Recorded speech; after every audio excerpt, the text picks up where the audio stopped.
Hi everyone. Net paper 1 അതുപോലെ English അടക്കമുള്ള paper 2 performing arts അടക്കമുള്ള പേപ്പർ 2 സബ്ജക്റ്റുകളും മോർണിംഗ് ഷിഫ്റ്റിൽ തന്നെ കംപ്ലീറ്റ് ചെയ്തിരുന്നു. അപ്പോൾ I+ന്റെ സ്റ്റുഡൻസിൻ്റെ സൈഡിൽ നമ്മുടെ വിദ്യാർത്ഥികൾ പറഞ്ഞതിനെ അടിസ്ഥാനപ്പെടുത്തിയിട്ടുള്ളൊരു ക്വസ്റ്റ്യൻ അനാലിസിസ് ആണ് നമ്മൾ ഈ വീഡിയോയിലൂടെ മുന്നോട്ട് വെക്കുന്നത്. I+ന്റെ പുതിയൊരു വീഡിയോയിലേക്ക് ഒരിക്കൽ കൂടി സ്വാഗതം. നിങ്ങൾ പേപ്പർ 1 പ്രിപ്പയർ ചെയ്യുന്ന ഒരാളാണെങ്കിൽ 100 കണക്കിന് വീഡിയോ സിലബസ് അനുസരിച്ചുള്ളത് പ്ലേലിസ്റ്റ് ആയിട്ട് നമ്മുടെ ചാനലിൽ ഫ്രീ ആയിട്ട് അവൈലബിൾ ആണ്. മാരത്തൺ സെഷനുകളടക്കം അത് കണ്ടു നോക്കാം. അതോടൊപ്പം തന്നെ ഇന്നത്തെ പരീക്ഷ നോക്കുകയാണെങ്കിൽ ഒരു ഈസി ലെവൽ പരീക്ഷ തന്നെ ആയിരുന്നു എന്ന് വേണം പറയാൻ. ഡേറ്റ ഇൻ്റർപ്രിട്ടേഷൻ്റെ ക്വസ്റ്റ്യൻ ആണെങ്കിലും റീഡിംഗ് കോംപ്രിഹെൻഷൻ ആണെങ്കിലും ഒന്ന് നോക്കിക്കഴിഞ്ഞാൽ അത് ചെയ്യാനായിട്ട് സാധിക്കുമായിരുന്നു. മാത്തമാറ്റിക്കൽ റീസണിങ്ങിലും സാധാരണ ടഫ് എന്ന് പറയുന്ന ഏരിയകളായതുകൊണ്ട് അത് ആദ്യം പറയുകയാണ്.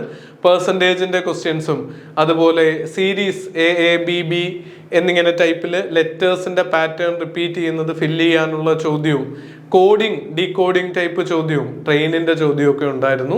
വളരെ ബേസിക് ആയിട്ട് നമ്മളെപ്പോഴും ചെയ്ത് ക്വസ്റ്റ്യൻ പ്രാക്ടീസ് ചെയ്ത് സിലബസിൽ എടുത്ത് പറഞ്ഞിരിക്കുന്ന ഏരിയകൾ തന്നെയാണ് ചോദിച്ചിരിക്കുന്നത്. അതുപോലെ കമ്മീഷനുകളെ പറ്റിയിട്ട് ഒരു ചോദ്യം ഉണ്ടായിരുന്നു. ഹയർ എഡ്യൂക്കേഷൻ സിസ്റ്റത്തിൻ്റെ ഭാഗത്ത് നിന്ന് നോക്കിക്കഴിഞ്ഞാൽ ലോജിക്കൽ റീസണിങ് ആണെങ്കിലും ഇന്ത്യൻ ലോജിക്കിൽ നിന്നും നമുക്ക് എഴുതാൻ പറ്റുന്ന ചോദ്യങ്ങൾ തന്നെയായിരുന്നു ഫോക്കസ് ചെയ്ത് വന്നിട്ടുണ്ടായിരുന്നത്. ചോദ്യങ്ങൾ ഒഴിവാക്കപ്പെട്ടിട്ടുണ്ടായിരുന്നില്ല. അതുപോലെ മറ്റ് ചോദ്യങ്ങളാണെങ്കിലും നമ്മുടെ സ്ക്വയർ ഓഫ് ഒപ്പോസിഷനുമായിട്ട് ബന്ധപ്പെട്ടും നമ്മുടെ മൂഡ് ഫിഗർ എന്നുള്ള ടോപ്പിക്കിൽ നിന്നുള്ള എത്ര തവണ മൈനർ ടേം റിപ്പീറ്റ് ചെയ്യുന്നുണ്ട്, എങ്ങനെ മൈനർ ടേം വരണം, മേജർ ടേമുമായിട്ടുള്ള റിലേഷൻ എന്താണ് എന്നിങ്ങനെ കാറ്റഗോറിക്കൽ പ്രൊപ്പോസിഷൻ, കാറ്റഗോറിക്കൽ സില്ലോജിസം എന്ന ഏരിയയിൽ നിന്നും ചോദ്യങ്ങൾ വന്നിട്ടുണ്ടായിരുന്നു.